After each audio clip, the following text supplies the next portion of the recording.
ৰাহমাতুল্লাহি ওয়া বাৰাকাতুহু।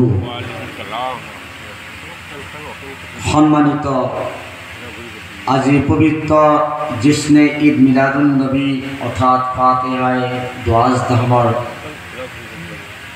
সভাপতি সাহেব আৰু আমাৰ মছজিদৰ সভাপতি সাহেব কেবলা আৰু আমাৰ এই অঞ্চলৰ অতি মৰমৰ স্নেহৰ মুৰব্বী ইজাম কণ কণ ভাইটি ভণ্টিসকল প্ৰদানশীল মা ভনীসকল, আপোনালোকে সকলোৱে জ্ঞাত, আমি সকলোৱে জানো আজি বিশ্বনবী হুজুৰ মুহাম্মদ মুস্তাফা সাল্লাল্লাহু আলাইহি ওয়াসাল্লামৰ জন্মৰ অৰ্থে প্ৰত্যেক বছৰে আমি ফাতিহা দোয়াজদামৰ মিলাদে মেহফিল জলসা আমাৰ গাড়ীগাঁও বৰ মছজিদৰ প্ৰাংগণত হৈ আহিছে আৰু বৰ্তমান হৈছে। আৰু আল্লাহ তাবাৰক তাআলাৰ ওচৰত দোৱা কৰোঁ ভৱিষ্যতে যাতে এই ফাতিহা দোয়াজদাম আমি পালন কৰি যাব পাৰোঁ। ভাগ্যৱান আমি আল্লাহ তাবাৰক তাআলাৰ ওচৰত বহুত আমল কৰিব নোৱাৰিলেও নবী সাল্লাল্লাহু আলাইহি ওয়াসাল্লামৰ ওপৰত যদি তেখেতৰ মহব্বতত তেখেতৰ জন্মদিনাখন মিলাদে মেহফিলে কৰি হওক, জিকিৰ হওক, দুৰুদ শৰীফ পঢ়ি হওক, আমি হুজুৰ সাল্লাল্লাহু আলাইহি ওয়াসাল্লামৰ মহব্বত ইজহাৰ কৰি আছোঁ, মহব্বতটো জাহিৰ কৰি আছোঁ। আৰু এই মহব্বতে আমাক কিয়ামতৰ দিনাখন কাম আহিব। হাদিছ শৰীফত আল্লাহ নবী সাল্লাল্লাহু আলাইহি ওয়াসাল্লামে ফৰমায়, আল মাৰউ মা আহবাবতা, যিজন মানুহৰ যাৰ লগত মহব্বত কৰিব তাৰ লগতে কিয়ামতৰ দিনাখন হিচাপ কিতাপ হ'ব। আল্লাহ নবী সাল্লাল্লাহু আলাইহি ওয়াসাল্লামক এজন সাহাবীয়ে ৰাসূল আহি আৰজ কৰিছে, ইয়া ৰাসূলুল্লাহ সাল্লাল্লাহু আলাইহি ওয়াসাল্লাম মাতা সাতু কায়মা, ইয়া ৰাসূলুল্লাহ সাল্লাল্লাহু আলাইহি ওয়াসাল্লাম কিয়ামত কেতিয়া কায়েম হ'ব, কেতিয়া কিয়ামত আহিব? রাসূল করিম সাল্লাল্লাহু আলাইহি ওয়াসাল্লামে কিয়ামতৰ কিছু বয়ান ৰাখিলে, কিছুমান আলামত বয়ান কৰি দিলে। কিয়ামতৰ নিশানী এইটো হৈছে গান বাজনা বেছি হ'ব। কিয়ামতৰ আলামত হৈছে মানুহবোৰ, মহিলাবোৰ, ছোৱালীবোৰ উলংগা অৱস্থাত ঘূৰি ফুৰিব। কিয়ামতৰ আলামত হৈছে ডাঙৰক ইজ্জত নকৰা হ'ব, সন্মান নকৰা হ'ব, মদ আম হৈ যাব, মানুহে চিন নোপোৱা হ'ব, মানুহৰ মানৱতা উঠি যাব। আল্লাহ নবী সাল্লাল্লাহু আলাইহি ওয়াসাল্লাম জেনা আম হৈ যাব। কিছুমান আলামত আল্লাহ নবী সাল্লাল্লাহু আলাইহি ওয়াসাল্লামে বয়ান কৰিলে। এইবিলাক যেতিয়া বস্তু আহি যাব তেতিয়াই কিয়ামত কায়েম হ'ব, তোমালোকে দেখি যাবা। আগৰ দিনত বুঢ়া বুঢ়ীসকলে কৈ থৈ গৈছিলে, বাবা কিয়ামত এতিয়া কেতিয়া আহিব, যেতিয়া অবতে বাদ হ'ব, অবতৰে বতৰ হ'ব। আজি সেনেকুৱা অৱস্থা হৈ আছে। পাহাৰৰ ভৈয়ামত মানুহৰ উৎপাতত হাতী জীৱনৰ জীৱ জন্তু থাকিব নোৱাৰা অৱস্থা হৈ গৈছে। মানুহৰ উৎপাদত কোনো বস্তু, জীৱ জন্তু হয়, চৰাই চিৰিকটি, কোনো বস্তু এই পৃথিৱীত ভালদৰে সুখ হিচাপে থাকিব নোৱাৰা হৈ গৈছে। আল্লাহৰ নবী সাল্লাল্লাহু আলাইহি ওয়াসাল্লামে আজি 1400 বছৰ আগতে কৈছিলে অবাতে বাদ হ'ব আৰু অবতৰে বতৰ হ'ব। বৰষুণ যেতিয়া ইচ্ছা আল্লাহ তাআলাই তেতিয়াই বৰষুণ নাজিল কৰি থাকিব। আজি গান বজনা বেছি হৈছে, ডাঙৰৰ কথা নামানা হৈছে, নিজৰ মাক বাপাকক ল'ৰা ছোৱালী নামানা হৈ পৰিছে, সন্মান ইজ্জত উঠি গৈছে। এতিয়া কিয়ামতৰ আলামত আমাৰ মাজত আহি গৈছে। তাৰপিছত সাহাবী ৰাসূলুল্লাহ সাল্লাল্লাহু আলাইহি ওয়াসাল্লামক কয়, ইয়া ৰাসূলুল্লাহ মাতা সাতু কায়মাতুন, কিয়ামত কেতিয়া কায়েম হ'ব আপুনি এবাৰ কৈ দিয়ক। আল্লাহৰ নবী সাল্লাল্লাহু আলাইহি ওয়াসাল্লামে ফৰমায়, ওয়াইলাকা মা আদাতা লাহা, এ সাহাবী তুমি কিয়ামতৰ কাৰণে কি তৈয়াৰী কৰিছা? তুমি কি নামাজ পঢ়িছা? তুমি কি ৰোজা ৰাখিছা? তুমি সৎ পথত চলি আছা? তুমি হজ কৰিছা? তুমি যাকাত দিছা?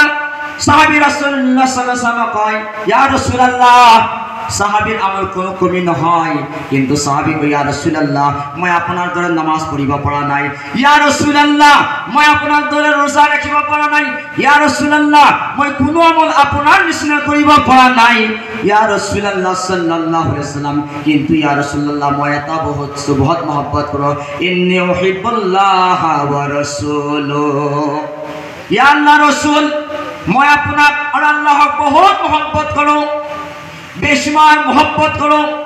দুনিয়াত ল'ৰা ছোৱালীতকৈ বেছি মা বাবাতকৈ বেছি মহব্বত যি পৰ্যন্ত হুজুৰ সাল্লাল্লাহু আলাইহি সাল্লামৰ ওপৰত আমাৰ মহব্বত নহব।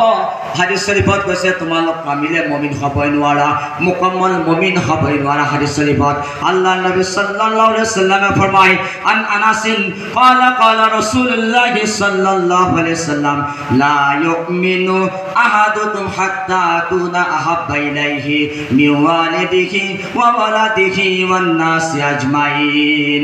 আল্লাহর নবী হাদিসে পাক ফরমায় তোমালোক কামিলে মুমিন হ'বই নোৱাৰা, মুকম্মল মুমিন হৈ পৰ্যন্ত হ'ব নোৱাৰা। তোমালোকৰ ল'ৰা ছোৱালী তোমালোকৰ মা বাবাতকৈ বেছি মহব্বত দয়াৰ নবীৰ ওপৰত যি পৰ্যন্ত হৈ নাযাব সেই পৰ্যন্ত তোমালোক কেতিয়াও কামিলে মুমিন হ'ব নোৱাৰিবা। আমি এতিয়া ল'ৰা ছোৱালী কিমান মহব্বত কৰোঁ, মা বাবা কিমান মহব্বত কৰোঁ, তাতকৈও অধিক মহব্বত দয়াৰ নবী সাল্লাল্লাহু আলাইহি সাল্লামৰ ওপৰত আমি মহব্বত কৰিব লাগিব। তেতিয়াহে আমি আল্লাহৰ নবীৰ প্ৰিয় হ'ব পাৰিম। সেই গতিকে আল্লাহৰ নবী সাল্লাল্লাহু আলাইহি সাল্লাম ফৰমায় ইয়া ৰাসূলুল্লাহ মই কোনো মহব্বত কোনো বস্তু আল্লাহ ৰসুলৰ ওপৰত মই বেছি মহব্বত কৰোঁ, দুনিয়াৰ কোনো বস্তু মোৰ মহব্বত নাই। আল্লাহ নবী সাল্লাল্লাহু আলাইহি ওয়াসাল্লাম ফৰমায় আল মাৰউ মা আহাবাতা। এই সাহাবী যিজন ব্যক্তি যাৰ লগত মহব্বত কৰিব তাৰ লগত কিয়ামতৰ দিনাখন হিসাব কিতাব হ'ব। সুবহানাল্লাহ। আমি কি দয়াৰ নবীৰ লগত মহব্বত এগেনা কৰোঁ। হাসায়া কৈছে মোহাম্মদ কি মোহব্বত दिन हक की शर्त अव्वल है, मोहम्मद की मोहब्बत दिन हक की शर्त अव्वल है, उसमें हो अगर कमी सब कुछ नामुकम्मल है। शायरे कैसे मोहम्मदर मोहब्बत आल्लाहर नबीर मोहब्बत दिने हकर शर्त एक नम्बर शर्त दयार नबीर मोहब्बत बोली कैसे। दयार नबीर जरे मोहब्बत नाई कोनो इबादत आमार अल्लाह तबारक व ताआलार ओसत कबुल নহব। मोहब्बत रसूल आमार दिলত হ'ব লাগিব। আল্লাহ নবী সাল্লাল্লাহু আলাইহি ওয়াসাল্লাম ফরমায় ইন্নী উহিব্বুল্লাহ ওয়া রাসূল ইয়া রাসূলুল্লাহ মই আপোনাক মহব্বত কৰোঁ আৰু আল্লাহক বেশমান মহব্বত কৰোঁ। তে আল্লাহ তাআলা কৈছে আল্লাহ নবী সাল্লাল্লাহু আলাইহি ওয়াসাল্লাম কয় যিজন ব্যক্তি যাৰ লগত মহব্বত কৰিব তাৰ লগত হিসাব কিতাব হ'ব। যদি দয়াৰ নবীক আমি দুনিয়াত মহব্বত কৰোঁ তেনেহ'লে আমাৰ হিসাব কিতাব যেতিয়া দয়াৰ নবীৰ লগত হৈ যাব কিয়ামতৰ দিনা সেইজন নবী আমাক শাফাত কৰিব। সুবহানাল্লাহ। কিয়ামতৰ মঞ্জৰ হ'ব, সকলো মানুহ দৌৰি থাকিব আদম নবী সাল্লাল্লাহু আলাইহি ওয়াসাল্লামৰ ওচৰত। হে আদম আনতাল আবুল বাশাৰ, হে আদম तमाम মানৱ জাতিৰ আপুনি বাবা হয়, আপুনি আমাক শাফাত কৰা। ইয়া আদম আপুনি সৰ্বশ্ৰেষ্ঠ ইনসান, আপুনি দুনিয়াত প্ৰথম আছিলে। ইয়া আদম আমাক শাফাত কৰা। আদম নবী সাল্লাল্লাহু আলাইহি ওয়াসাল্লামে ক'ব ইজহাবু ইলা গায়ৰিহি। হে মানৱ জাতি মই তোমালোকৰ সুপাৰিশ কৰিব নোৱাৰিম। মই আল্লাহ তাআলাই তওবা আল্লাহ তাআলাই মোক জান্নাতত ৰাখিছিলে, জান্নাতৰ ফল খাবৰ কাৰণে মানা কৰিছিলে আৰু আল্লাহ তাআলাই জান্নাতৰ ফল মোক খোৱালে। মই খালো, বাহিৰত ওলাই আহিলো। জান্নাতৰ পৰা যেতিয়া উলিয়াই আহিলো 350 বছৰ আদম নবী সাল্লাল্লাহু আলাইহি ওয়াসাল্লামে কান্দি আছে। আল্লাহৰ ওচৰত আৰজ কৰিছে আল্লাহ ৰব্বুল আলামিন মই বহুত ডাঙৰ ভুল কৰিলো, মোক যিটো আপুনি ফল খাবৰ কাৰণে মানা কৰিছিলা সেইটো ফল খাই মই জান্নাতৰ পৰা বাহিৰ হৈ গলো। ইয়া আল্লাহ মোক মাফ কৰি দিবা। ইয়া আল্লাহ বিহাক্কি মুহাম্মদ ৰাসূলুল্লাহ সাল্লাল্লাহু আলাইহি ওয়াসাল্লাম, ইয়া আল্লাহ মুহাম্মদ সাল্লাল্লাহু আলাইহি ওয়াসাল্লামৰ সদকা তুফলে মোৰ তওবা কবুল কৰিলো, আল্লাহ মোক মাফ কৰি দিয়া। তেতিয়া কৈছিল আল্লাহ তাআলাই কাইফা আৰাফতা মুহাম্মদ, তুমি মুহাম্মদক কেনেকৈ চিনি পালা?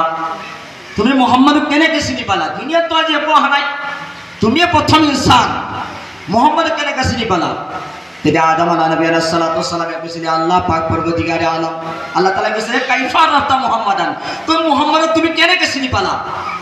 তেতিয়া কি কৈছিলে আদম নবী সাল্লাল্লাহু আলাইহি ওয়াসাল্লামে কৈছিল ইয়া আল্লাহ পাক পৰৱৰ্তীকাৰে আলম মই যেতিয়া আপুনি জান্নাতত থাকিবৰ কাৰণে দিছিলা জান্নাতৰ প্ৰত্যেকটো গলিতে মুহাম্মদ শব্দটো লিখা আছে। বলো সুবহানাল্লাহ। জান্নাতৰ পাতত মুহাম্মদৰ নাম, জান্নাতৰ গেটত মুহাম্মদৰ নাম, জান্নাতৰ দুৱাৰত দৰজাত মুহাম্মদৰ নাম। মই ভাবিলো এইজন ব্যক্তি গুমানা কোনোবা পৰহস্তি হ'ব, সেইজনৰ নাম ললে আল্লাহ আপুনি মাফ কৰি দিব, সেইজন আপোনাৰ অতি দোস্তমীয়া হৈ যাব পাৰে। সেই গতিকে মই মুহাম্মদৰ নামটো লৈ দোৱা কৰিছো আল্লাহ মোৰ তওবা কবুল কৰা। আল্লাহ তাআলাৰ ওচৰত যেতিয়া তওবা কৰিলে আদম নবী সাল্লাল্লাহু আলাইহি ওয়াসাল্লামে আল্লাহ তাআলা এই তওবা কবুল কৰি ললে।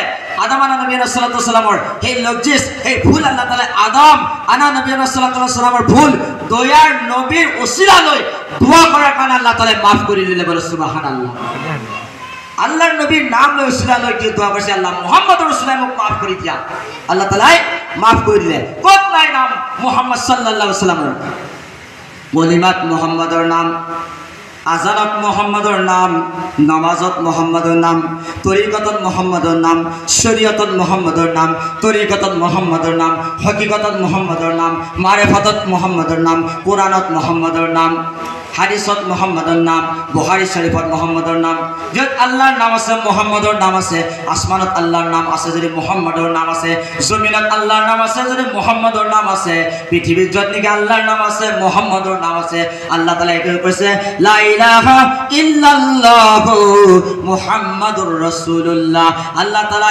মুহাম্মদ সাল্লাল্লাহু আলাইহি সাল্লামক নিজৰ নামৰ লগত মিলাই ৰাখিছে আল্লাহৰ বাহিৰে কোনো মাবুদ নাই আৰু মুহাম্মদ মুস্তাফা সাল্লাল্লাহু আলাইহি সাল্লাম আল্লাহর অতি প্রিয় রাসূল হেজন নবী যিজন নবী নাহিলে আল্লাহ তাআলা কোনো বস্তু সৃষ্টি নকৰিলা হয় মুহাম্মদ সাল্লাল্লাহু আলাইহি সাল্লাম সৎকাত ফেলে আল্লাহ তাআলা আসমান বানাইছে জমিন বানাইছে চাঁদ বানাইছে তরা বানাইছে গছ লতা তরু জিমান নেকি 18000 মখলুকাত দয়ার নবী সাল্লাল্লাহু আলাইহি সাল্লামৰ সৎকাত ফেলে আল্লাহ তাআলা প্রত্যেকটা বস্তু বানাইছে হে নবীর গুণ কিউ লাগাও হে জন নবী দুনিয়া আখিরাতত আমার কানে কান্দিছিল ইয়া হাবলি ইয়া উম্মতি ইয়া হাবলি ইয়া উম্মতি আজ বহু ব্যক্তি কয় ফাতিহায়ে দুআজ দহম কিয় পাতিব লাগে আল্লাহ নবী সাল্লাল্লাহু আলাইহি ওয়াসাল্লাম কৈছিল নেকি পাতিবৰ কাৰণে আল্লাহ নবী সাল্লাল্লাহু আলাইহি ওয়াসাল্লাম কোন আছে পাতিবৰ কাৰণে আৰু হুকুম দিয়া নাছিল তোমালোকে কিয় কৰি আছা এই প্ৰশ্নটোৰ উত্তৰ মই আপোনালোকক দিব খুজিছো আল্লাহ নবী যিটো নেকি কৰা নাছিলে আল্লাহ নবী যেদিন সাহাবী আল্লাহ নবী সাহাবীকে হুকুম কৰা নাছিলে ইটো কৰিবা বুলি কিন্তু সেইটো কাম সাহাবী তাবেইন বুজুৰ্গৰ দিন সকলে কৰি আহিছে তেওঁলোকৰ ওপৰত ফতোৱা লগা হযৰত বুখাৰী শৰীফৰ হাদিস কিতাবুল উযুত লিখিছে এটা বাব কায়েম কৰিছে বাবুল কিতাবুল উযু তাত বয়ান কৰিছে মানুহৰ যেতিয়া নামাজী হালতত থু ওলাই আৰু খেগুন বুলি কয় খেগুন ওলাই তেতিয়া তোমালোকে কি কৰিবা নামাজৰ হালতত চৰ্দি লাগি থাকিলে নাকৰ পৰা কিছুমান খেগুন ওলাই কেতিয়াবা থুকু ওলাই যায় কিছুমানৰ তেতিয়া তোমালোকে কি কৰিবা তে মছলা এইটো কাপোৰখন নি পিনে এখন ৰুমাল কাপোৰ নি এইখন বস্তু আপুনি চাফা কৰি এইখন জেপত ল'ব পাৰে যাতে জমিনত নপৰে আপোনাৰ থুক বা আপোনাৰ খেগুন সেই চেপ্টাৰটো লিখিছে উৰৱা নসরা আর মারওয়ান তিনজন রাবি এই তিনজন ব্যক্তিয়ে দেখা পাইছে আল্লাহ নবী সাল্লাল্লাহু আলাইহি সাল্লাম যেতিয়া থুকি দেয় থু পেলাই সাহাবী সকলে সেই থুবোৰ কি কৰে এনেকে মাটিত পৰিব নিদিয়ে হাতত বঢ়িয়া কৰি লয় আৰু তেওঁলোকে গাত মলি লয় বলে সুবহানাল্লাহ আৰু নাকৰ পৰা যেতিয়া খেগুন এনেকে পেলাই সাহাবী সকলে মাটিত পেলাব নিদিয়ে খেগুন সাহাবী সকলে এনেকে ধৰে আৰু মুখত এনেকে মলি লয় উৰৱা বিন আর মারওয়ান আর নসওয়ার এই তিনজন সাহাবী রাসূলে দেখা পায় ইমান মহব্বত করে তার পিছত তেওঁলোকে গাত মলি লয় গাত লগাই লয় সাহাবী রাসূলে আল্লাহর নামে খেগুন আপোনালোকৰ খেগুনটো নাপাক হয় না নহয় থুটো নাপাক হয় না নহয় কিন্তু সাহাবী আল্লাহর নবী সাল্লাল্লাহু আলাইহি সাল্লামৰ খেগুন আর থুটো গাত মলি লৈছে মুখত মলি লৈছে কি আল্লাহর নবী সাল্লাল্লাহু আলাইহি সাল্লামে কৈছিলে নেকি মই যেতিয়া থু পেলাম তোমালোকে গাত মলি লবা মই যেতিয়া খেগুন পেলাম তোমালোকে কি কৰে মুখত লগাই লবা কৈছিলে নেকি কিন্তু কোৱা নাই আল্লাহৰ নবী সাল্লাল্লাহু আলাইহি সাল্লামে সাহাবী কৰি আছে আল্লাহ ने মানা কৰা নাই মই কব খোজো ইজহাৰে मोहब्बत के लिए दलील के जरूरत नहीं मोहब्बत এটা জাহিৰ কৰিবৰ কাৰণে দলিলৰ দৰকাৰ নাই আপোনাৰ বাচ্চা আছে বাচ্চাটো যদি খুদে আব্বা জান মোক এটা চকলেট দিয়া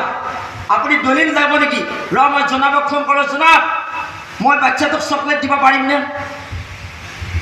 দৰকাৰ নাই চকলেট আমি দলিল বিচাৰে নেকি আপোনাৰ বিবি মহতৰমে ৰাতি 2টা বজাত মাতিছে স্বামী ইফালে আহক নাই নাই ৰ জামানৰ মুফতি সাহেবখন মুফতি সাহেব মোৰ মহতৰমাই মোক ৰাতি 2টা বজাত মাতিছে মই যাব পাৰিম নে লও নেকি ইজাজত ফতোহা লও নেকি ৰাসূল হুজুৰ সাল্লাল্লাহু আলাইহি ওয়াসাল্লাম এনেকা কৰিছিল না ফতোহা লও নেকি নলাও চকলেটটো দিওঁতে নলওঁ, বিবি মাতোঁতে আমি ফটো নলওঁ। কিহৰ কাৰণে? ইজহাৰে মহব্বত কে লিয়ে দলিল কে জৰুৰত নেহি। মহব্বত জাহিৰ কৰিবৰ কাৰণে কোনো দলিলৰ দৰকাৰ নাই। আমি যে ফাতিহা দোৱা যখন পাতি আছোঁ, ফাতিহা দোৱা নবীৰ নামত কৰি আছোঁ, এইটো মহব্বত জাহিৰ কৰি আছোঁ। ইয়াতে আমাৰ কোনো দলিলৰ দৰকাৰ নাই। এইটো মহব্বত জাহিৰ কৰিবৰ কাৰণে। ইমাম বুখাৰী ৰহমাতুল্লাহ আলাইহি এই থুক আৰু সেগুন আল্লাহৰ নবীয়ে কৈছিল নেকি তোমালোকে মই যেতিয়া থু পেলাম তোমালোকে আহিবা, তোমালোকে ধৰিবা, তোমালোকে গাত মলি ল'বা, তোমালোকে মই যেতিয়া সেগুন পেলাম তোমালোকে মুখমণ্ডলত লগাই ল'বা, কৈছিলে নেকি? কোৱা নাছিলে।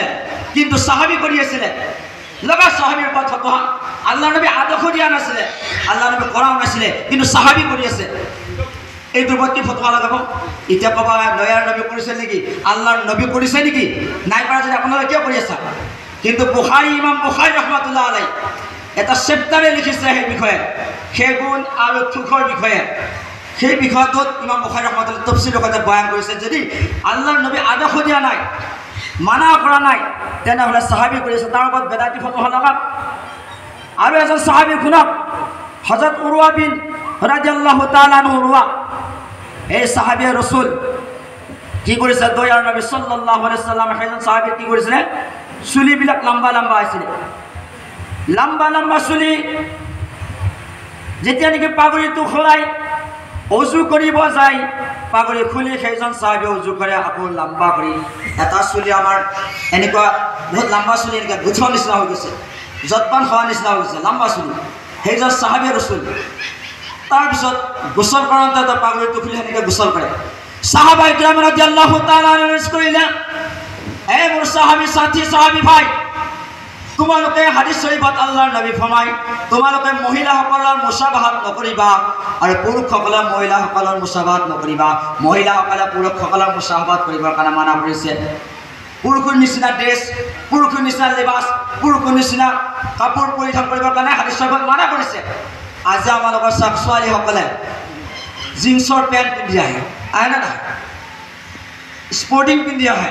হাদিস শৰীফত মানা আছে মহিলাসকল তোমালোকে মৰ্দৰ পোছাক তোমালোকে গ্ৰহণ নকৰিবা। তোমালোকৰ ওপৰত লানত সেইসকল মহিলাৰ ওপৰত যিয়ে নেকি মৰ্দৰ পোছাক, মৰ্দৰ লিবাস পিন্ধে, আৰু সেইসকল পুৰুষৰ ওপৰত মই লানত যিসকল পুৰুষে মহিলাৰ পোছাক বা মহিলাৰ লিবাসত থাকে। সেইজন সাহাবীৰ লম্বা লম্বা চুল মহিলাৰ নিচিনা। তেতিয়া সেইজন সাহাবী ৰাসূল সেইজন ব্যক্তি, তেতিয়া সাহাবীসকলে বোলে আপুনি চুলি কিয় লম্বা কৰিছে? আল্লাহৰ নবী হাদিছত কৈছে যা নেকি লম্বা চুলি মহিলাসকলৰ মুসাবাহাত কৰিবৰ কাৰণে, মহিলাসকলৰ নিচিনা কৰিবৰ কাৰণে মানা কৰিছে, আপুনি কিয় কৰি আছে? তেতিয়া সেই সাহাবী কয়, শুনা মোৰ সাহাবীসকল, মই যেতিয়া সৰু অৱস্থাত থাকোঁ মোৰ আম্মা জানে হুজুৰ সাল্লাল্লাহু আলাইহি সাল্লামৰ ওচৰত লৈ যায়, আৰু হুজুৰ সাল্লাল্লাহু আলাইহি সাল্লামৰ ওচৰত লৈ যায় দোৱা কৰিবৰ কাৰণে দিয়ে, আৰু হাতখন মাথাত এনেকৈ ফিৰাই দিব দিয়ে। আৰু যেতিয়া হাতখন মাথাত ফিৰাই দিলে চুলিৰ ওপৰত যেতিয়া হাতখন ফিৰাই দিয়াৰ পিছত মই তেতিয়া সৰু আছিলোঁ। তাৰপিছত মই ডাঙৰ হ'লোঁ, আৰু মই তেতিয়াৰ পৰা মোৰ আম্মাই মানা কৰিছে তুমি চুলিখিনি নাকাটিবা। তেতিয়া মই ডাঙৰ হৈ গ'লোঁ, তেতিয়া মই চুলি কাটা নাই, এতিয়া লম্বা হৈ গ'ল। মই এইটো ভাবোঁ মই চুলিখিনি কাটি ক'ত পেলাম? যিখন চুলিত আল্লাহৰ নবীৰ হাত লাগিছে, যিবিলাক চুলিত আল্লাহৰ নবীৰ হাত ফেৰাই দিছে, সেই হাত ফেৰাৰ চুলিখিনি মই নালাত পেলাম নেকি, নদীত পেলাম নেকি? কাৰোবাৰ ভৰি পৰিব, কাৰোবাৰ খোজ পৰিব। বেদাবি নকৰোঁ, গুস্তাখি নকৰোঁ, মোৰ মূৰত থাকক আল্লাহু আকবাৰ, মহব্বত। কিন্তু হাদিস শৰীফত মানা আছে মহিলাসকলৰ নিচিনা চুলি লম্বা নকৰিবা। কিহৰ কাৰণে কৰিছে? মহব্বতৰ কাৰণে। ইজহাৰে মহব্বত কে লিয়ে দলিল কে জৰুৰত নেহি। হাদিছত মানা কৰিছে, সাহাবী ৰাখি থৈ দিছে। সেই সাহাবীৰ ওপৰত বেদাতি ফতোৱা লগা।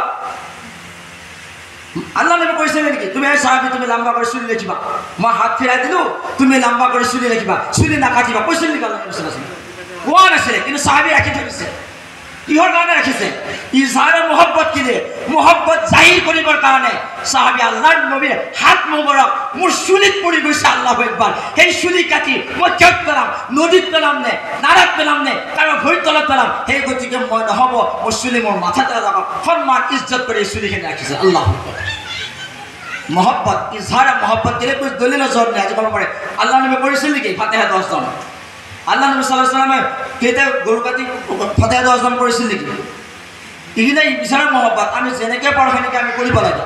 ধুনীয়াই দি কৰক, আপুনি ফিৰজি দি কৰক, গৰু দি কৰক, কোনো কয়ত নাই ইয়াতে। যেনেকৈ আমি সমৰ্থক হয়, যেনেকৈ অৱস্থা সেনেকৈ ব্যৱস্থা, সেই চিষ্টেমত আমি বস্তুটো কৰিব লাগে কিন্তু কথা হ'ল আল্লাহ নবী সাল্লাল্লাহু আলাইহি ওয়াসাল্লামে এটা নাই তেখেতে আদেশ কৰা নাছিলে তেখেতে হুকুম কৰা নাছিলে কিন্তু সাহাবী কৰি আছে ইমাম বুখাৰী ৰাহমাতুল্লাহ আলাইহি বুখাৰী শৰীফত 2 লাখ হাদিস তেখেতৰ পৰা নকল আছে তাৰ পিছত 7563 হাদিস একদম সহি হাদিস তাতে কোনোই ভুল ওলাব নোৱাৰে ইমাম বুখাৰীয়ে বুখাৰী শৰীফখন লিখিছে আৰু যেতিয়া বুখাৰী শৰীফ তেখেতে লিখে এটা হাদিস যেতিয়া লিখিব যায় তেখেতে কাবা শৰীফৰ ওচৰত এটা ঘৰ লৈ ল'লে ঘৰটো লৈ তেখেতে অজু কৰিলে গোসল কৰিলে অজু কৰিলে নতুন কাপোৰ পৰিধান কৰি পাগুৰিৰ জুব্বা পিন্ধি লৈ 2 ৰাকাত নফল নামাজ পঢ়ে ইমাম বুখাৰী ৰাহমাতুল্লাহ আলাইহি এটা হাদিস লিখে আল্লাহু আকবাৰ হাদিসটো লিখে আকৌ গুচি আহে আকৌ সুন্দৰ কৰি গোসল পাকে আছে তেখেতে আকৌ গোসল কৰে আকৌ উজু কৰে আকৌ নতুন কাপোৰ পৰিধান কৰে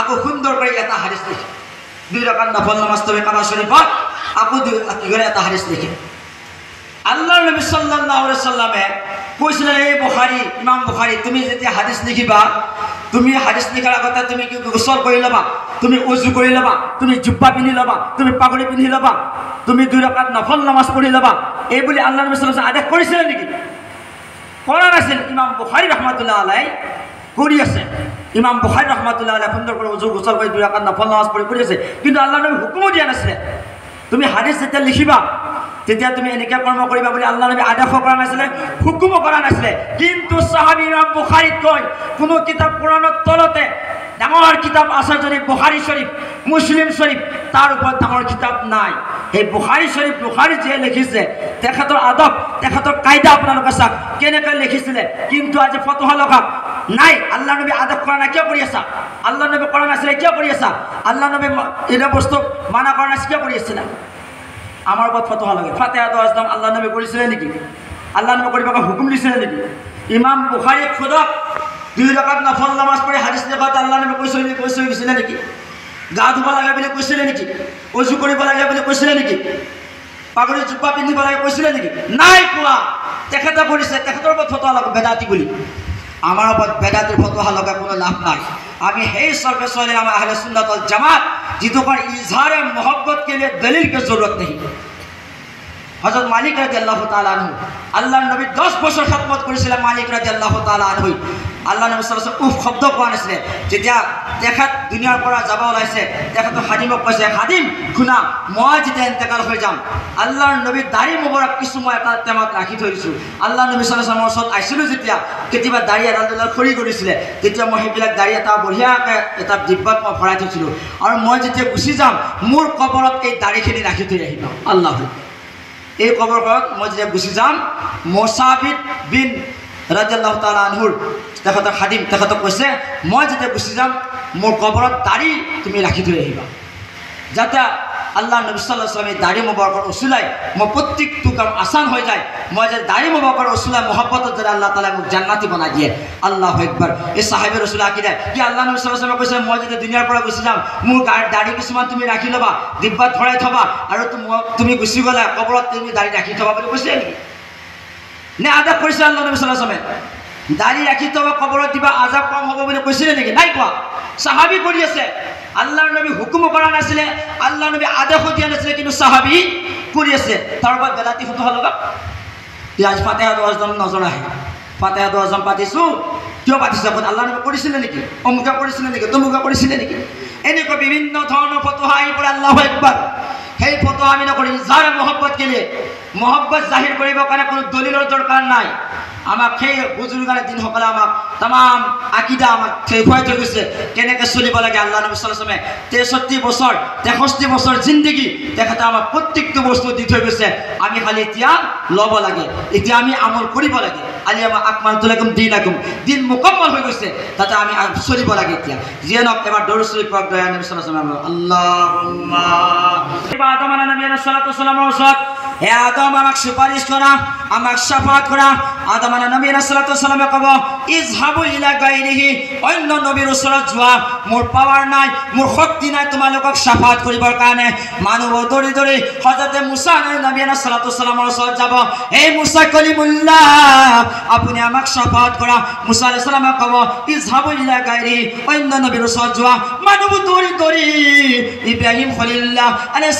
সালামৰ ওচৰত যাব হে ইব্ৰাহিম খলিল আল্লাহ আপোনাক দোষ বনাইছিলে আমাক আমাক সাফাত কৰা ইব্ৰাহিম খলিললৈ ক'ব ইজহাবু ইলা গাইৰি মানুহবোৰ দৌৰি দৌৰি ঈসা নবী আলাইহিস সালাতু ওয়াসালামৰ ওচৰত যাব এই ঈসা ৰুহুল্লাহ হে আল্লাহ আপোনাক ৰুহ বুলি মাতিছিল আপুনি মুৰ্দাক জিন্দা কৰিব পাৰিছিল ঈসা আমাক সাফাত কৰা ঈসা নবী আলাইহিস সালাতু ওয়াসালামে ক'ব ইজহাবু ইলা গাইৰিহি অন্য নবীৰ ওচৰত যোৱা মই সাফাত কৰিব নোৱাৰিম আখেৰিকাৰ সকলো দয়াৰ নবী মুহাম্মদ মুস্তাফা সাল্লাল্লাহু আলাইহি ওয়াসাল্লাম মাথাটো সৰটো মাটিত দি কান্দি থাকিব ইয়া হাবলি ইয়া উম্মতি ইয়া হাবলি ইয়া উম্মতি আল্লাহৰ নবী সৰটো মাথাতে কান্দি থাকিব আল্লাহ তাআলাই কৈছে হে মুহাম্মদ ইৰফাৰা আসাকা হে মুহাম্মদ তোমাৰ মূৰটো উঠাই দিয়া মুহাম্মদ সাল্লাল্লাহু আলাইহি ওয়াসাল্লামে মাথা নুঠাই কয় আল্লাহ মোর উম্মতের যদি এজন যদি জাহান্নামত যায় মোর রাসূলুল্লাহ বহুত কষ্ট পায় ইয়া রাসূলুল্লাহ মোর উম্মতি মই এজনো যারা জান্নাতত মোর আশিক মোর প্রেমিক এজনো যদি জাহান্নামত গুচি না যায় যে পর্যন্ত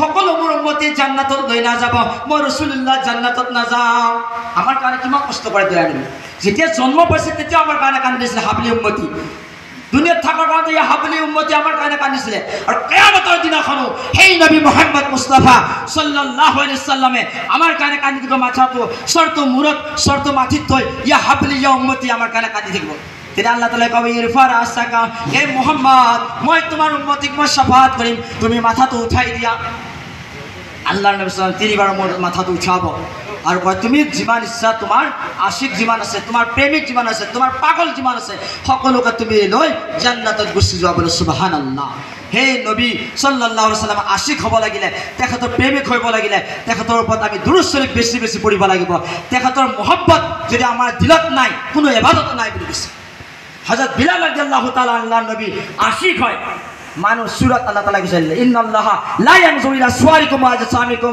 ওয়ালাকিন ইয়ানজুরু ইলা কুলুবিকুম মই মানুহৰ সূৰতটো নাচাওঁ মানুহৰ ধন সম্পত্তি টকা পইচা দৌলত কিমান আছে মই হিতু নাচাওঁ ওয়ালাকিন ইয়ানজুরু ইলা কুলুবিকুম ওয়া আমালিকুম মই মানুহৰ দিলটোহে চাওঁ আমলটোহে চাওঁ মানুহ দিলটো কেনেকুৱা পৰিষ্কাৰ হয় না নহয় আৰু আমল কেনেকুৱা হিতুহে চাই আল্লাহ তাআলা ধন সম্পত্তি টকা পইচা সূৰত নাচাই সূৰত আজি আছে কালি নাইকিয়া হৈ যাব জৱানীৰ সূৰত এটা বেলেগ বুঢ়াপে সূৰত এটা বেলেগ সৰু বাচ্চাৰ সূৰত এটা বেলেগ হেগুতে মই সূৰত নাচাওঁ আৰু ধন সম্পত্তি নাচাওঁ মই কি চাওঁ মানুহৰ অন্তৰখন চাওঁ আৰু মানুহৰ আমলটোহে চাওঁ মুছলমান যেহেতু আমি আজি মুছলমান সমাজত এনেকুৱা কিয় হৈ আছে নামানি হৈ গৈছে সেই দয়াৰ নবী সাল্লাল্লাহু আলাইহি ওয়াসাল্লাম নমুনা তেখেতৰ সিৰত তেখেতৰ জিন্দগী আমাৰ জিন্দগী বনাব লাগে তেখেতৰ 63 বছৰ জীৱনত কি কৰিলে কি নকৰিলে সেইবোৰ বস্তু আমি শিক্ষা গ্ৰহণ কৰিব লাগে শিক্ষা বুলি যদি আমি ল'ম ল'ৰা ছোৱালীক যেতিয়া দিম ইনশাআল্লাহ আল্লাহৰ নবীৰ প্ৰেমিক হৈ যাব আল্লাহৰ নবীৰ পাগল হৈ যাব ল'ৰা ছোৱালীক প্ৰথম আমি কোৰানৰ শিক্ষা দিব লাগে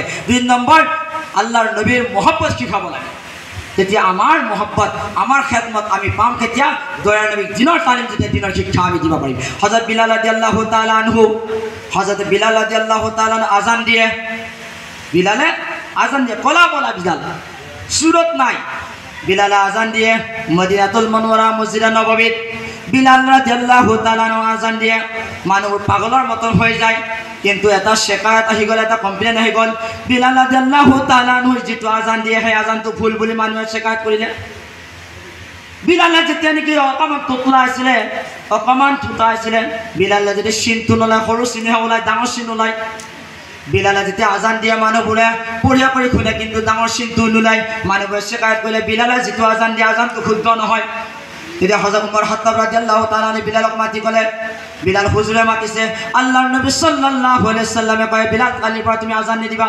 ইশাৰ আযান কৰি তুমি আৰু আযান নিদিবা এজন সাহাবী ৰাসূল আব্দুল্লাহ বিন মাকতুম ৰাদিয়াল্লাহু তাআলা আনহু নিৰ্দিষ্ট কৰিলে হে আব্দুল্লাহ বিন মাকতুম অন্ধ সাহাবী ক'লে তুমি কালিৰ পৰা আযান দিবা বিলালে বহুত দুখ লাগি গ'ল হায় আল্লাহ মই দয়াৰ নবীৰ আশিক হয় দয়াৰ নবীৰ প্ৰেমিক হয় মই কোনো ধন সম্পত্তি টকা পইচা দি আল্লাহৰ নবীৰ আশিক হ'ব পৰা নাই আল্লাহৰ নবীৰ প্ৰেমিকটো মই জগাব পৰা নাই কিন্তু দিনত 5 বাৰ মই আযান দি আল্লাহৰ নবীৰ মহব্বত জগাইছিলো কিন্তু তোমাৰ আজিৰ পৰা বন্ধ কৰিলে মসজিদে নববীৰ কোণাত বহি বিলালে কান্দি আছে খুকখুকাই কান্দি আছে আল্লাহৰ আৰশ হিলি গৈছে ৰব্বুল আলামিনে কয় বিলালে যি পৰ্যন্ত আযান নিদিব মই সেই পৰ্যন্ত ৰাতিপুৱা বন্ধ কৰি দিলো ৰাতিপুৱা নহব বন্ধ কৰিলে ৰাতিপুৱাই নহয় এদিন দুদিন তিনিদিন হৈ গ'ল মানুহবোৰ টোপনি মাৰি মাৰি ভাগৰ লাগি গ'ল মানুহবোৰ পিঠিবোৰ বিষ গাঠি গ'ল আমি বেছি টোপনি মাৰি পিঠিবোৰ বিষাই নে বিষাই গ'ল তিনিদিন মানুহবোৰ দিন নহয় ৰাতিয়ে ৰাতি হৈ আছে মানুহবোৰ অবাক হৈ গ'ল এজন সাহাবীয়ে ৰাসূল উমৰ খাত্তাব ৰাদিয়াল্লাহু তাআলা আনহু ওচৰত আহি ক'লে আই উমৰ খাত্তাব ৰাদিয়াল্লাহু তাআলা আনহু আমাৰ কমৰবোৰ বিষাই গ'ল আমাৰ দেহাবোৰ বিষাই গ'ল কিন্তু আজি পুৱাই নহয় ৰাতি পুৱাই নহয় কাৰণটো কি উমর খাত্তাব রাদিয়াল্লাহু তাআলা আনহু হযরতে আল্লাহর নবী সাল্লাল্লাহু আলাইহি ওয়াসাল্লামের বারগাহত যায় বলে ইয়া হুজুর আজি 3 দিন হল রাতি পুয়া নহয় কারণটো কি আল্লাহর নবী সাল্লাল্লাহু আলাইহি ওয়াসাল্লামে ফরমায় ওয়াকিফ খাড়া হয়ে যা কম ঠেহরি যা রুকি যা 2 রাকাত আল্লাহর নবী সাল্লাল্লাহু আলাইহি ওয়াসাল্লামের নফল নামাজ পড়ে আল্লাহর সাথে দোয়া করে এ আল্লাহ কি মর্জা কি হুকুম হইছে আপনার তে আল্লাহ তাআলা জিবরিল আলাইহিস সালামের কথায় এই জিবরিল তুমি কই দিয়া যে পর্যন্ত বিলালে আযান নি দিব সেই পর্যন্ত রাতি পুয়া নহব এগতি বিলালক আজান দিবৰ কাৰণে দি দিয়া উমৰ খাত্তাব ৰাদিয়াল্লাহু তাআলা আনহু বিলালক মাতিলে বিলাল যেতিয়া নেকি বিলালক মাতিলে বিলাল দৌৰি আহিছে কৈছে দয়াৰ নবী মাতিছে আল্লাহৰ নবীৰ ওচৰত যাই খুব কান্দি আছে হুজুৰ আল্লাহৰ নবীৰ চকুৰ পানী খুগাই পৰিছে বিলাল কি হৈছে তোমাৰ হুজুৰ মোৰ কোনো সুৰত নাই মই কলা মলা মানুহ মই হাবশী লাগি কলা মই হাবশী হয় মোৰ কোনো সুৰত নাই কিন্তু আপোনাৰ মহব্বত বেছিমাৰ মহব্বত আছে মই দিনত 5 বাৰ আজান দি আপোনাৰ মহব্বত জগাই আছিল ইটো বন্ধ কৰি দিলে মই সেই দুখতে মসজিদত নববীত কান্দি আছো মসজিদত নবী কোনা ভিগি গৈছে চকুৰ পানীৰ দ্বাৰা আল্লাহ তাআলা এইটো হুকুম কৰিলে ৰে বিলাল তুমি টেনচন নলবা তুমি বিলাল শুনা যে পর্যন্ত মই যেনা জান্নাতত যাম সেইদিনাখন তুমি জান্নাতত প্রথম ব্যক্তি তুমি জান্নাতত যাব পাৰিবা বলো সুবহানাল্লাহ প্রথম বিলালে জান্নাতত যাব তিনি বিলাল অলপ হাঁহিছে ইয়া রাসূলুল্লাহ কেনেকে জান্নাতত যাম আপুনি তো বিশ্ব নবী সারা জাহানৰ নবী আপুনি আগত জান্নাতত যাব মই কেনেকে যাম কৈছে সকলোতকৈ আগতে ইয়া রাসূলুল্লাহ আবু বকৰতকৈ আগতে হয় আবু বকৰতকৈ আগতে যাবা ইয়া ৰাসূলুল্লাহ উমৰতকৈ আগতে হয় উমৰতকৈ আগতে তুমি জান্নাতত যাব পাৰে ইয়া ৰাসূলুল্লাহ উসমানতকৈ আগতে ইয়া ৰাসূলুল্লাহ উসমানতকৈ আগতে হয় উসমানতকৈ আগতে যাব পাৰা ইয়া আল্লাহ আলীৰ আগতে তলহা জুবাইৰ যিমান সাহাবাই کرام আছে সকলোতকৈ আগে বিলাল তুমি জান্নাতত যাব পাৰিবা তুমি মোতকৈ আগতে জান্নাতত যাব পাৰিবা বিলালে ক'লে ইয়া রাসূলুল্লাহ আপোনাতকৈ আগতে কেনেকে মই জান্নাতত যাম বলে মই যেতিয়া নেকি পুরা ঘোড়াত উঠিম তেতিয়া ঘোড়াৰ লাগামডাল ধৰি বিলাল তুমি আগত যাই থাকিবা মই রাসূলুল্লাহ পিছত যাই থাকিম বলে সুবহানাল্লাহ মকাম সাক আশিকে রাসূল মোহব্বত জাহির কৰি আছে যেতিয়া মোহব্বত হৈ যাব আল্লাহ নবী সাল্লাল্লাহু আলাইহি ওয়াসাল্লামে এজন বিলাল কি আছে এজন বিলাল রাদিয়াল্লাহু তাআলা আনহু আল্লাহ নবী সাল্লাল্লাহু আলাইহি ওয়াসাল্লাম কলে বিলাল তুমি কাবা শৰীফৰ 17 গৰাত উঠি যোৱা আৰু আজান দিয়া বিলাল অবাক হৈ গৈছে ইয়া ৰাসূলুল্লাহ যেতিয়া মানুহবোৰ ইটো সাইডে থাকে মিছৰত থাকে কাবা শৰীফৰ ফালে মুখ কৰি আনে ভাৰতৰ মানুহ কাবা শৰীফৰ ফালে মুখ কৰি আজান দিয়ে পাকিস্তানৰ মানুহ কাবা শৰীফৰ ফালে মুখ কৰি আজান দিয়ে বাংলাদেশৰ মানুহ কাবা শৰীফৰ ফালে মুখ কৰি আজান দিয়ে পৃথিৱীৰ যিমান ৰাজ্য যিমান দেশ বিদেশত আছে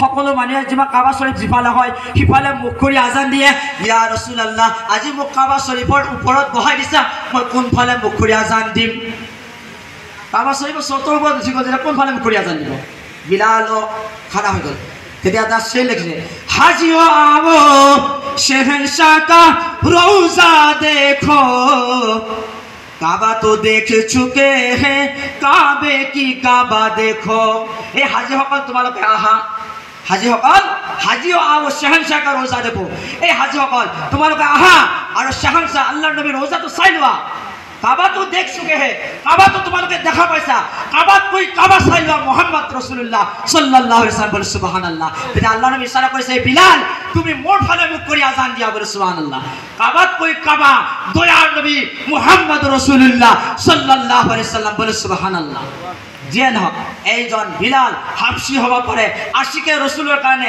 সর্বপ্রথমে জান্নাতত যাব পারে ওয়েস করেনি কেন কাজন ব্যক্তি আশিকে রাসূলের কারণে জান্নাতত রাখি থৈছে আল্লাহু আকবার আলা হযরত ইমাম আহমদ রাজা খামা আহলে সুন্নাত ওয়াল জামাতর এজন ব্যক্তি দেখাতো আল্লাহ তাআলা হেজন আশিকে রাসূল হেজনক জান্নাতত আল্লাহ তাবারক তাআলা রাখিব আশিকে রাসূল আল্লাহ হযরত রাদিয়াল্লাহু তাআলা আনহু এটা শের বসে দেখা যে দুনিয়ার পরে যাব লগা হইছে যাব মুরিদ সকলক মাতিছে আয়াত কৃষ্ণ সকল এ মোর ছাত্র সকল তোমালোকে আহা শুনা মই যে দুনিয়াৰ পৰা গৈ আছো মই যদি যাম মোৰ কবৰটো তোমালোকে মোৰ ইমানলৈকে খুন্দিবা মানুহবোৰ আচৰিত গৈছে ইয়া হুজুৰ মানুহবোৰ কবৰটো ইমানলৈ খুন্দে আপুনি ইমানলৈ খুন্দিবৰ কাৰণে দিছে কাৰণটো কি শুনা মই দুনিয়াত থকাৰ অৱস্থাত দয়াৰ নবীৰ আশিক হয়, মই দয়াৰ নবীৰ প্ৰেমিক হয়, মই ইয়া নবী সালাম আলাইকা পঢ়ি পঢ়ি জিন্দগী কটাই দিলোঁ। কিন্তু কবৰত তিনিটা প্ৰশ্ন হ'ব, মা ৰব্বুকা, মা দিনুকা, মা কুনতা তাকুলু ফি হাযাৰ ৰাজুল। তিনিটা প্ৰশ্ন, তোমাৰ ৰব কোন, তোমাৰ ধৰ্ম কি, তোমাৰ নবী কোন। সেইজন নবী কবৰত হাজিৰ হৈ যাব কিয়ামত।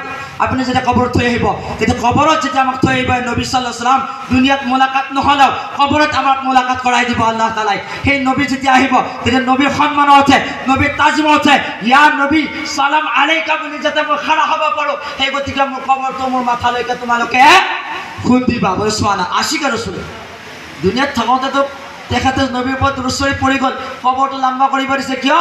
দয়াৰ নবী কবৰত আহিব, কবৰত আহিবৰ লগে লগে যাতে সন্মান কৰিব পাৰোঁ, ইজ্জত কৰিব পাৰোঁ, ইয়া নবী সালাম আলাইকা বুলি আমি পঢ়িব পাৰোঁ। সেই আকিদা মহব্বত, কিমান মহব্বত হ'ব লাগিব। সেই আশিক ৰাসূলক আল্লাহ তাবাৰক ওয়া তাআলা কি কৰিব? জান্নাতত লৈ যাব পাৰিব। যিয়ে নহওক, মই ক'ব বিচাৰিছোঁ আল্লাহ তাবাৰক ওয়া তাআলা এই মিলাদে মেহফিল, এই জলসা জুলুস, আজি বিশ্ব নবী হুজুৰ সাল্লাল্লাহু আলাইহি ওয়াসাল্লামৰ জন্মদিন 570 খ্ৰীষ্টাব্দত 12 ৰবিউল আউৱাল শৰীফ মক্কা নগৰত মা আমেনাৰ গৰ্ভত আল্লাহ নবী সাল্লাল্লাহু আলাইহি ওয়াসাল্লাম দুনিয়ালৈ আহে। সেই দিনটো আজিৰ দিনটো আছিলে। আজি বিশ্ব নহয়, সকলো জনজাতিয়ে বিভিন্ন জাগাত পালন কৰিছে। সেই গতিকে সেইজন নবীৰ কাৰণে আমি দোৱা কৰোঁ। সেই নবীৰ উচিলাই আমি পাইছোঁ যে নবীক কিয় নাগাওঁ, সেই নবীৰ উচিলাই আমি দোৱা কৰিম। আল্লাহ তাবাৰক ওয়া তাআলা আমাৰ দোৱা আল্লাহ তাআলা কবুল কৰে। অকণমান পিছতে আমাৰ মৌলানা কাৰী হাফিজ বাছাৰ আহি আছে, তেখেত খন্তেক পিছত আমাৰ ইয়াতে পাবহি। তেখেতৰ বয়ান মগৰিব বাদে বাদে আপোনালোকে ইনশাআল্লাহ শুনিব পাৰিব, মধুৰ কণ্ঠৰ ৱাজ আপোনালোকে শুনিব পাৰিব। তাৰপিছত ৱাজ নচিহত আমি বহুত শুনি থাকোঁ, ঘৰতো শুনি থাকোঁ, মোবাইলতো শুনি থাকোঁ, ৰাস্তাতো শুনি থাকোঁ। কিন্তু এইটো মঞ্চ আজি বেলেগ। এই জেগাখিনি আজিৰ কাৰণে জান্নাতুত টুকুৰা বুলি কৈছে। আল্লাহ নবী সাল্লাল্লাহু আলাইহি ওয়াসাল্লামে হাদিছত ফৰমায়, ইজা মাৰাতুম বিৰিয়াজুল জান্নাহ ফাৰতাউ, যেতিয়া তোমালোকে জান্নাতৰ বাগৰ ওচৰলৈ যাবা, কিছুমান খাই লোৱা, তেতিয়া ক'লে জান্নাতুল বাকিয়া ৰাসূলুল্লাহ। সাহাবী আৰু ইয়া ৰাসূলুল্লাহ, জান্নাতৰ বাগ কি হয়? জান্নাতুল বাগ হৈছে য'ত নেকি আল্লাহ ৰাসূলৰ জিকিৰ হয়, আল্লাহ ৰাসূলৰ জিকিৰ হয়, আল্লাহ ৰাসূলৰ দুৰুদ শৰীফ হয়, দয়াৰ নবী সাল্লাল্লাহু আলাইহি ওয়াসাল্লামৰ ওপৰত সালাতু সালাম হয়। এইখিনি জায়গা আজিকালি জান্নাতুত টুকুৰা। যিয়ে নহওক, আল্লাহ তাবাৰক ওয়া তাআলাৰ ওচৰত আমি দোৱা কৰোঁ, বাৰিক হে ৰব্বুল আলামিনে আমালোকৰ এই হাজিৰি আল্লাহ তাআলা কবুল কৰি লওক। আপোনালোকক নামাজৰ পিছত কোনো নাযাব। মইতো ঘৰ কি মুৰ্গী ডাল বৰাবৰ, মইতো আপোনালোকক কৈয়ে থাকোঁ, শুনিয়ে থাকা আপোনালোকে। সেই গতিকে এজন বিশিষ্ট ব্যক্তি আহি আছে, তেখেতৰ বয়ান ৰাখিব ইনশাআল্লাহ, আপোনালোকে শুনিব পাৰিব, যাতে আমি সকলোৱে আজি নবী সাল্লাল্লাহু আলাইহি ওয়াসাল্লামৰ ইস্কৰ বিলাপত মহব্বতত কিছু জাহিৰ কৰিব পাৰোঁ, দুৰুদ সালাম কৰি দোৱা দৰুদ কৰিব পাৰোঁ। আমালোকৰ এই পূৰ্বপুৰুষ এই অঞ্চলৰ পৰা বহুত গুচি গৈছে। আগতে এই ফাতেহা দোৱা জমানত জড়িত থকা আমালোকৰ এই মহল্লাৰ বহু ভাই কবৰস্থানত শুই আছে, তেওঁলোকৰ কাৰণে মাগফিৰাতৰ কাৰণে দোৱা কৰা হ'ব। ৱাহিদানা আনিল হামদুলিল্লাহি ৰাব্বিল আলামিন।